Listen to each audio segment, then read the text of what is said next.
Reporting within Dynamics GP can take various forms. It could be as simple as a metrics, which is on the home page, which I could have multiple metrics available to me as a user. So graphically the information is being pushed out to the users. That could be one form of report. Another form of report, as I hover over the 91 to 120 days with a value of 728, I can drill through that number just by coming up to my reminders and taking me to a tool called Smart Lists. Smart Lists is an inquiry and reporting tool. It gives me the ability to define my columns, and it lists these columns in layman's terms. I can do searching by entering in some of the text and find next, and it will go through and search. I can then personalise the way I see these columns. I can relabel them, I can move them higher or lower. The beauty with this tool is that it is non-technical. The names are in layman's terms. As a user, I can define my own report and move it around as I need to. So if I want to see the current just above the 120 days, that's fine. All I do is move it above and there it is in my view.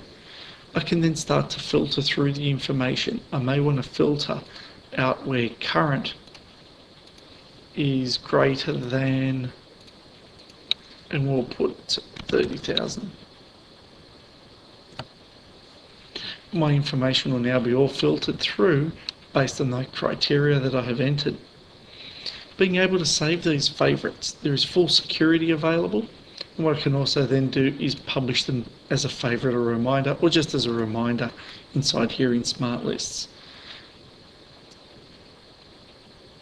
By being able to label them, these are favourites that I can come into at any given point in time, and they are there for me as a user. I can then double click on this information and drill through, or I can then drill through to any of the other dimensions that are available.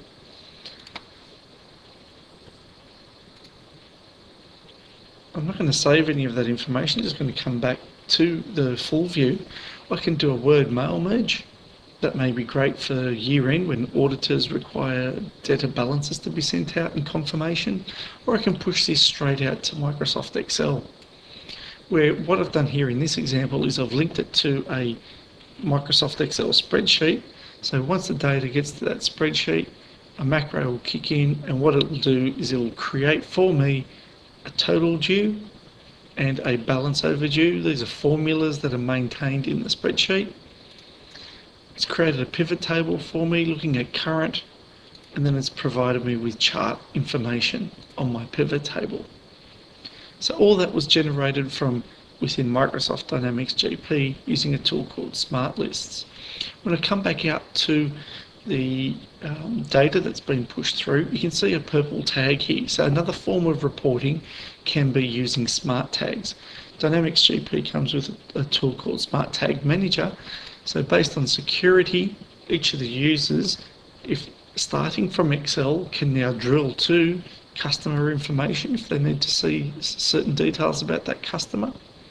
They've now got the ability to do that from within any of the Microsoft Office products. I'm just using Excel as an example. It could be Word or it could be Outlook. So you've got all the different capability to drill around.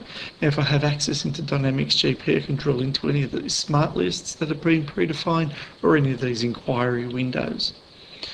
So that's utilising a tool called Smart Lists from inside of Dynamics GP. Where I'm going to go to now is another tool called Excel Pivot Table Creator. The Pivot Table Creator utilises data cubes. I'm focusing here on the sales area, but these data cubes are available over the financial and distribution modules within Microsoft Dynamics GP as standard out of the box. So the cubes are standard out of the box. Here I've selected a few of the dimensions and I'm going to push these out to Excel, where it instantly creates my pivot table. But the beauty here is that I now have dynamic reporting also available to me, where I may want to move around different dimensions. So I may want to see the customer as a field. So now I'm looking at customer sales. I may want to move those two around and go, I want to see customer by item. What I could also then do is any of the dimensions that I have available to me, I've also then got that I can click and drag onto this report. So it does become very, very dynamic. So that's utilising the Dynamics GP pivot table creator functionality. Those pivot tables are created instantly.